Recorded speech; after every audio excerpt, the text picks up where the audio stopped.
Hello, my name is Jessica Sandoval. Welcome to my digital citizenship presentation, and I'll be focusing on the topic of self-image and identity.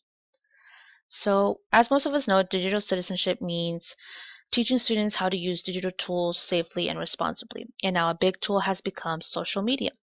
And every time we create a new social media account or use Facebook or Instagram, we have to create a profile. So essentially, we're putting our image out there for the world to see and access. So I think it's very important to provide students with the necessary tools to be able to navigate through social media safely and responsibly. So in keeping with my topic, self-image and identity, I'll be providing some facts, importance, scenarios and solutions, and we'll end with a summary. Some facts that I found from the Pew Research Center, they surveyed some teens and found that 94% of teens go online daily, so basically almost all teens, and then 56% of those teens go online several times a day, with 24% going online constantly. So that is basically all teens are using social media all the time. And then Facebook was the most popular platform, with Instagram and Snapchat following. And then another fact that I found kind of interesting was that girls dominate the visually oriented social media platforms like Instagram and Snapchat, and then boys were more likely to play video games. So I thought that was kind of interesting. So I believe it is very important to teach students to be safe and responsible, especially when using social media, and just to teach them how to create a positive image and identity line. We want something positive to come of using social media, and just to prepare them for a constantly evolving world with technology. So it's constantly changing, and there's always going to be new types of social media platforms that are going to be coming out, and just providing them with the tools to create a positive image online, I think will go a long way. So this leads me to my first scenario, so creating a false identity. So we've heard of students do this before. They create fake profiles to cyberbully peers or harass others, and they either create a fake profile or they pose under someone else. So this is definitely a negative way to use an identity online. So a solution for this could be reminding students to create profiles with a positive objective in mind. So they want something good to come from this. If their goal is to harass someone, obviously nothing good can come from this. If the student is the one that is being bullied, remind them to contact someone if they need help. And reminding students that anything they put on the internet can be viewed and traced back to the source. So I don't think a lot of students understand this concept. They believe that because they create a fake profile or fake account, it can't be traced back to them. However, we know that it can be, and it usually is. So just reminding students that the source they can always find the source. And lastly, reminding students to treat others they want to online the way they want to be treated. So even though it's online world, we still have to face most of these people out in the real world. So reminding them to treat others with respect, just like they would in the real world. Scenario number two, keeping up an image. So um, a lot of times when students are creating profiles, they're posting up pictures or things want that they basically want people to like, and so they want the more likes, they want the more followers. So I thought it was pretty interesting from my research I found on the American Academy of Pediatrics journal. They're coining the term Facebook depression, which basically means students wanting that acceptance and that contact with peers, and when they don't get that acceptance, they're exhibiting your general depression symptoms, like they would, like if they're engaging with students in real life.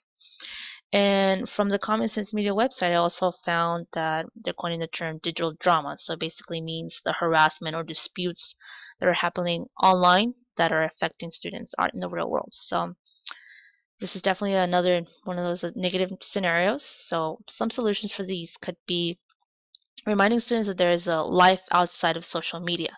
So even though it is a big part of our lives, we're still living in a real world that we need to be a part of. Reminding students to not compare themselves to others. So when trying to get, and goes back to just not trying to get not trying to use social media for just the likes or just the follows. So if you're comparing yourself to your friend that has, all these followers and likes, this nothing good can come from that. Reminding students that you as a teacher are always there to talk to if they need help, And again, reminding them to have a clear and positive objective when creating their profile. So if their goal is to get likes and followers, that is not the best objective. We want, if they want to just to keep in touch with friends, that's a better alternative. And again, just reminding them that social media should not be defining their image. They're still a living person out in the real world, and even though social media is a big part of our lives, it shouldn't be defining them.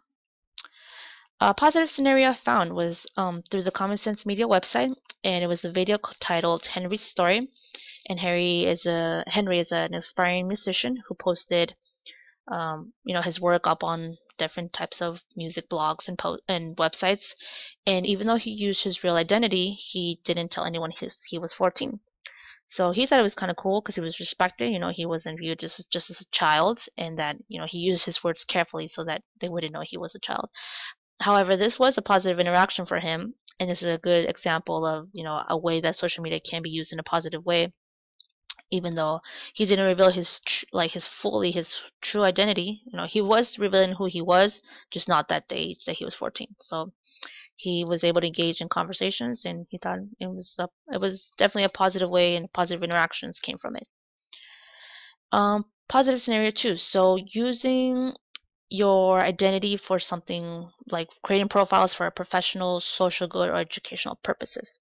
So some examples could be creating a blog or a website where you're sharing your artwork or your writing pieces. If you're aspiring to be a, a writer or an artist, you can always, or students can always share this, um, share their work online, and a lot of people do, and it's definitely a great way to use an identity online.